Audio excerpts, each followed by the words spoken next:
Everyone, welcome to my YouTube channel. तो लेकर आ गई हूँ आज मैं my classmate from far far away का 18th एपिसोड। लेकिन अगर आपने इससे पहले के एपिसोड्स नहीं देखे हैं तो आई सजेस्ट पहले आप उन्हें देख लें, लिंक आपको डिस्क्रिप्शन में मिल जाएगा। और अगर अभी तक आपने मेरे चैनल को सब्सक्राइब नहीं किया है तो चैनल को सब्सक्राइब कर दो, बेल आइकन प्रेस कर दो, जिससे आने वाली वीडियोस की नोटिफिकेशन आपको मिल जाए। एपिसोड स्टार्ट होता है और हमें सीन दिखाया जाता है कि फैनगाई और लीफेंग जो है वो बहुत दिनों के बाद आपस में मिलजुल कर रहे होते हैं। और यहाँ बातों बातों में हमें पता लगता है कि जब फैनगाई यूएस में थी तब उससे कांटेक्ट में रहने वाली सिर्फ इकलौती दोस्त लीफेंग थी और वो उसकी बहुत ज्यादा क्लोज फ्रेंड है। तो वो उसे बातों बातों में बता देती है कि ये हाल इन दिनों कॉलेज नहीं आ रहा है, उसकी तबीयत खराब है, तो तुम्हें उससे फोन करके उससे पूछना चाहिए। जिससे फैनगाई कहती है कि वो उसको परेशान नहीं करना चाहती क्योंकि वो नहीं चाहता कि वो उसके और उसके लवर के बीच में आए। जिस पे लीफेंग कहती है कि ये तो गलत बात है, पहले तुम और वो एक दूसरे को कितना लाइक करते थे, तुम्हारे यूएस जाने के बाद ही गुई को मौका मिला है यालन के पास आने का, तो तुम्हें एक बार उससे बात करनी चाहिए। वो उसे मनाने लगती है और फिर हमें नेक्स्ट सीन में दिखाया जाता है जहां एरका जो है वो जिंगजिंग से कह रहा होता है कि कोई ये हालन अपने लैपटॉप का पासवर्ड कैसे रख सकता है। मतलब गुई वहीं सामने बैठी होती है और वो दोनों के दोनों टोंट कस रहे होते हैं क्योंकि गुई ने अपने लैपटॉप का पासवर्ड ये हालन रखा होता है, जिसकी वजह से ये हालन ने अपना नाम डालते ही उसका पासवर्ड ऑन कर दिया था, उसका लैपटॉप ऑन कर दिया था। और जिंगजिंग जो है उसे लेक्चर देने लगती है लव को लेकर और बहुत सारा लेक्चर झाड़ती है उसको ये हालन को लेकर। उसके बाद गुई जो है वो ईरा के पास भी जाती है और ईरा भी उसे लव से रिलेटेड बहुत लंबा लेक्चर देती है, मतलब उसे एडवाइस देती है, समझाती है। और फिर दिखाया जाता है कि यूजन भी उसे एडवाइस दे रहा होता है लव को लेकर, ये हालन को लेकर सारी चीजें बताने के लिए कह रहा होता है। दूसरी साइड हमें फैनगाई को दिखाया जाता है जो कि सस्पिशियस तरीके से किसी को फोन करके किसी का वेट कर रही होती है और कोई इंसान आकर ना उसे एक फाइल थमाता है और उसको लेकर वो चुपचाप निकल जाती है और लैब पहुंचकर वो फाइल वो जिन को दिखाती है। तो जिन उस फाइल को देखने के बाद उसे टीम लीडर बना देता है उस रिसर्च का, जिससे वहां पे एक और स्टाफ होता है उसको बहुत ज्यादा बुरा लग रहा होता है कि बहुत जल्दी ही फैनगाई जो है वो उस रिसर्च की लीडर बन गई। और यहाँ दिखाया जाता है कि ये हालन ने अपने फोन को बंद रखा होता है, तो वो जैसे ही ऑन करता है ना उसे गुई के बहुत सारे मैसेजेस मिलते हैं, जिसमें एक में गुई उसे मिलने का पूछ रही होती है। तो ये हालन उसे मैसेज कर देता है। तो गुई जब उस मैसेज को पढ़ती है तो उसे पता लगता है कि हालन अभी उससे नहीं मिलना चाहता है, वो डिस्टेंस बना के रखना चाहता है। तभी दिखाया जाता है कि ये हालन अपने गेट को चेक करता है, वहां पे फैनगाई आई होती है और वो उसे अपने साथ हैंग आउट करने के लिए बुला रही होती है। तो ये हालन पहले तो मना करता है, बहुत सारे बहाने मारता है, पर जैसे ही फैनगाई फोर्स करती है तो वो मान जाता है। इसके बाद नेक्स्ट सीन में दिखाया जाता है जहां गुई जो है वो फोन चेक कर रही होती है अपना कि क्या यालन ने उसे मैसेज किया या नहीं, और वहीं कैंटीन में बैठकर वो उसे मिस कर रही होती है कि पहले कुछ दिनों तक उनका रिलेशनशिप कितना ज्यादा अच्छा था और अब यालन ने उससे बात भी नहीं करा है। तब इसके पास यूचैन आता है और कहता है कि तुम उसे मिस कर रही हो क्या, अगर मिस कर रही हो तो उससे बात कर लो। तो गुई कहती है मुझे ऐसा लगता है ना कि उसे मेरे बारे में कुछ पता लग गया है। और ये जानने के बाद तो यूचैन बहुत ज्यादा हैरान होता है और कहता है कि अब इसका मतलब तुम्हारा नेक्स्ट कदम ये होगा कि तुम उसे मार दोगी, तुम उसका खत्म कर दोगी, मतलब अब उसका मुंह बंद रखने के लिए उसके बारे में तुम्हारे बारे में किसी को ना पता लगे, इस वजह से तुम इतनी निर्दयी कैसे हो सकती हो। और फिर वो बहुत ही डरावनी तरीके से कहता है कि उसे कितना पता है। तो गुई कहती है उसे नहीं पता कि उसे कितना पता है। तो यूचन कहता है कि उससे मिलो फिर बात निकाल पाओ। तो गुई कहती है कि वो उससे मिलना नहीं चाहता। तो यूजन फिर उसे कहता है कि उसे थोड़ा सा वेट करना चाहिए और ये हालन को थोड़ा सा टाइम देना चाहिए, जिसमें गुई मान जाती है और फिर से ये हालन को याद करने लगती है। और फिर नेक्स्ट सीन में दिखाया जाता है कि फैनगाई और ये हालन जो है वो मूवी देखकर वापस आ रहे होते हैं। तभी एक पोस्टर को जिसमें एलियन से रिलेटेड मूवी थी उसे देखकर ये हालन को गुई की याद आने लगती है कि जैसे कैसे उन्होंने साथ में ये एलियन वाली मूवी देखी थी और उस टाइम पे ये हालन ने उसे किस किया था, और वही चीजें देखकर वो प्रेजेंट में खो जाता है। और फिर हमारी फैनगाई जो है उसे होश में लाती है और फिर दोनों के दोनों ना साइड में बात करने के लिए चले जाते हैं। और यहाँ वो लोग ना गुई के बारे में बात कर रहे होते हैं कि कैसे 16 साल की उम्र तक वो उनकी जैसी ही सिली स्टूपिड सी बनी रहती थी और अचानक से कैसे मैच्योर हो गई। और इस बात से यह हालन को थोड़ा थोड़ा तो उस वे में दिमाग जा रहा होता है उसका। तो यह हालन और कुछ ज्यादा सोच पाता कि फैनगाई उससे पूछती है कि क्या मैं तुम्हारी फीमेल फ्रेंड बन गई ना। तो ये हालन इस पे कुछ नहीं बोलता है, मतलब बन गई है। इसी तरफ गुई को दिखाया जाता है जो कि रात को ये हालन के फोन का वेट कर रही होती है और सोच रही होती है कि क्या उसे कॉल करे या ना करे। तभी उसकी आंख लग जाती है, फिर उसका फोन बजता है तो उसे लगता है जैसे ये हालन हो, लेकिन ये होता है जिन, जो कि उसे एक्सेप्ट कर लेता है उसकी इंटर्नशिप के लिए लैब में। जो बात जानने के बाद गुई खुश होती है। और फिर हमें नेक्स्ट सीन में दिखाया जाता है कि ये हालन ने जिंगजिंग को बुलाया होता है सी साइड पे और वो उससे पूछता है कि तुम्हें याद है एक बार गुई जो है वो एडमिट हुई थी हॉस्पिटल में यहाँ से जाने के बाद, तो तुम मुझे बता सकती हो कि वो एडमिट क्यों हुई थी। जिस पे जिंगजिंग जो है उसे सारा किस्सा सुनाती है जो भी फर्स्ट एपिसोड में हुआ था, गुई का वाटर के अंदर डूब जाना और उसके अंदर एलियन की वो शक्ति आ जाना। और जिंगजिंग ये भी बताती है कि उसने अंडर वाटर से ऊपर आना मतलब इम्पॉसिबल था, जहां पे वो डूबने वाले होते हैं वो कभी जिंदा वापस नहीं आ सकते, पर फिर भी गुई वापस आई। तो इस बात को सुनकर येहालन शॉक होता है और फिर येहालन जो है इसी बात को कंफर्म करने के लिए एक डॉक्टर के पास जाता है और डॉक्टर भी उसे बताता है कि इतने ज्यादा डीप जाने के बाद ना इंसान ऊपर नहीं आ सकता है, बहुत ज्यादा कम ऑक्सीजन होता है वहां पे, तो बचने की कोई चांसेस होते ही नहीं है, तो ये तो मुश्किल है। नेक्स्ट सीन में दिखाया जाता है कि येहालन अपने टीचर से भी इस बारे में डिस्कस कर रहा होता है, जिन्हें इन सारी चीजों की नॉलेज होती है। तो वो कहते हैं कि कोमा से सडन उठने के बाद ना पेशेंट में बहुत सारे चेंजेस होते हैं, बहुत बार उनकी मेमोरी चली जाती है, बहुत बार वो डिफरेंट पर्सनैलिटी में चले जाते हैं। अगर तुम्हें इस बारे में डीप तरीके से नॉलेज चाहिए ना, तो वो उसे एक प्रोफेसर से मिलाएंगे जिसका नाम प्रोफेसर हान है। तो वो उसे ना लेकर जाता है उस प्रोफेसर के पास, जो कि एक लेडी होती है, और वो उसे और भी बहुत सारे पेशेंट से मिलवाती हैं और कहती है कि बहुत सारे लोगों की पर्सनैलिटी ऐसे चेंज हो जाती है कि वो सडनली ना 45 साल से एक 5 साल के बच्चे में कन्वर्ट हो जाते हैं, और वो बहुत सारे लोगों को दिखाती है। और फिर वो बताती है कि कोमा में जाने की वजह से लोगों की पर्सनैलिटी चेंजेस हो जाती है, थोड़ी देर के लिए मेमोरी लॉस हो जाती है, वो अपनी आइडेंटिटी तक भूल जाते हैं, कुछ लोगों को ही भूल जाते हैं, जिस बात को येहालन रिलेट कर सकता है क्योंकि ये सारी चीजें गुई के साथ हुई थी। और फिर नेक्स्ट सीन में दिखाया जाता है कि येहालन अपने डैड के पास आता है, तो उसके डैड जो है उससे पूछते हैं कि वो इन दिनों कॉलेज क्यों नहीं जा रहा है, क्योंकि उसके प्रोफेसर ने बताया वो 2 हफ्तों से कॉलेज नहीं जा रहा। जिसके बाद येहालन उनसे बहस करने लगता है कि क्या उन्हें उनकी फिक्र है या अपने आगे की कंपनी को कोई हैंडल करेगा या नहीं, अगर इस तरह से वो लापरवाह बनेगा। जिस बात पे दोनों की बहुत ज्यादा बहस हो जाती है और यहाँ उसके डैड बहुत ज्यादा गुस्सा हो जाते हैं। उसके बाद नेक्स्ट सीन में दिखाया जाता है कि जिन जो है वो गुई को सारा लैब दिखा रहा होता है, क्योंकि अब वो इंटर्नशिप के लिए लैब में आएगी, तो वो उसको सारी डिटेल बता रहा होता है। तभी उससे फैनगाई मिलने आती है। फैनगाई को भी पता होता है कि गुई यहाँ पे न्यू है, तो वो उसे कहती है कि मैं बाकी का तुम्हें डिटेल दे दूंगी, क्योंकि जिन सब कुछ उसके ऊपर छोड़ के चला जाता है। और फैनगाई उसे वहां पे सफाई करने के लिए बोलती है, क्योंकि अब वो उसे बदला तो लेगी। तो गुई उसे कहती है कि मैं यहाँ इंटर्नशिप के लिए आई हूँ, सफाई करने के लिए नहीं। तो फैनगाई उसे कहती है कि उसे कॉफी भी लाना है और सफाई भी करनी है, और ये बोल के वो वहां से चली जाती है।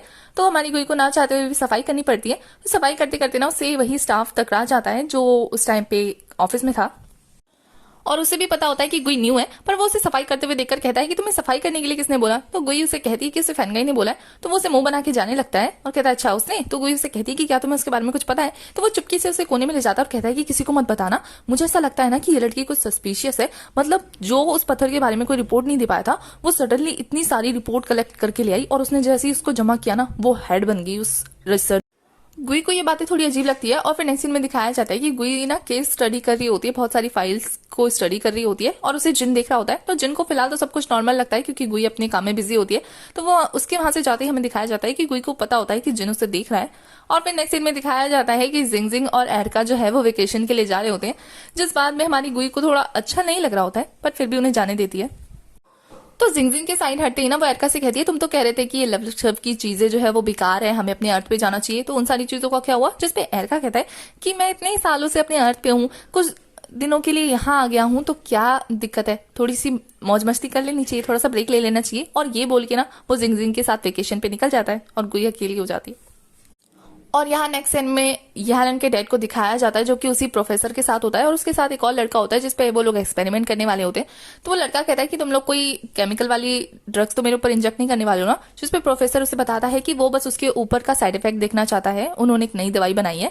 उसके बाद वो येहालन के डैड से परमिशन लेकर वो इंजेक्शन लगा देता है उसकी बॉडी में। बट वो लड़का जो है वो सडनली थोड़ा सा अजीब रिएक्ट करते हुए उसकी बॉडी में रेड रेड चमकने लगता है कुछ, और उसके बाद वो कॉन्शियस हो जाता है, वो बेहोश हो जाता है। जिस पे प्रोफेसर बताता है कि थोड़ी देर के लिए बेहोश हो गया, मतलब ये फिर से फेल हो गया। जिस बात पे येहालन के डैड गुस्सा होते हैं और कहते हैं कि तुम मुझे इतना सारा टाइम बस वेस्ट करने के बाद, इतना सारा पैसा लेने के बाद तुम मुझे ये चीजें दिखाते रहते हो बार बार, क्या तुम जल्दी नहीं कर सकते कुछ।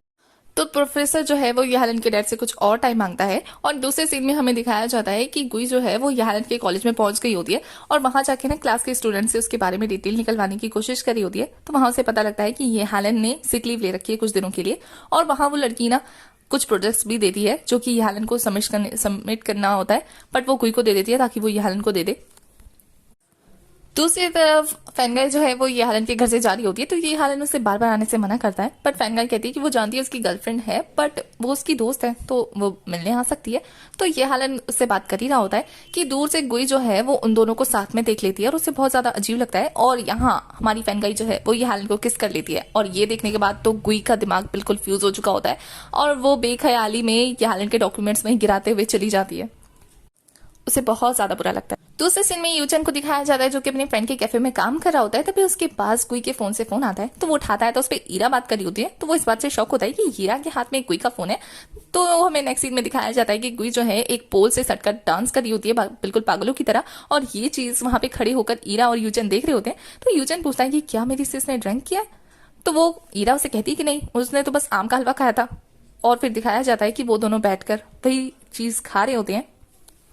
जब गुई ने उसे सारी रामकथा सुनाई होती है ईरा को, और ईरा कहती है कि किसी भी रैंडम लड़की की वजह से तुम उसके बारे में ऐसा कैसे सोच सकती हो, जिसपे गुई उसे कहती है कि वो रैंडम लड़की नहीं थी। और फिर वो बोलते बोलते ना अजीब सा बिहेव करने लगती है, क्योंकि यहाँ दिखाया जाता है कि फैनगाई ने उस पत्थर के ऊपर ड्रिल स्टार्ट कर दी होती है, जिससे हमारी गुई का सारा सिस्टम हिल जाता है और फिर वो अजीबोगरीब बिहेव करने लगती है, जिससे ईरा को उसे संभालना मुश्किल हो रहा था और बेचारी बहुत ज्यादा पागलों की तरह हरकत करने लगती है। और ईरा कहती है बस इतना ही हुआ था। और ये बातें जानने के बाद तो यूचन को उसका हाल याद आ जाता है और बेचारा डर के मारे पीछे होने लगता है और कहता है कि ये ना पक्का ये हालन से नाराज है, अगर ये इसी तरीके से अपने अंदर वो बात बिठा के रखेगी ना तो पक्का ये वॉल्केनो की तरफ फूट जाएगी। और फिर वो डरते डरते बिहेव करने लगता है। तो हमारी ईरा का रिएक्शन जस्ट लाइक कि दोनों भाई बहन एक जैसे क्यों है। और यहाँ हमारी ईरा हमारी जो गुई है वो ऐसे अजीबोगरीब बिहेव करते करते ना गिर जाती है। तो वो दोनों के दोनों से उठाने आते हैं और हमारा यूचन जैसे ही उसे संभाल कर ले जाने की कोशिश करता है तो गुई उसी पर अटैक कर देती है और कहती है कि तुम मेरे भाई नहीं हो, तुम मेरे दुश्मन हो, और बहुत ही अजीबोगरीब बातें करने लगती है।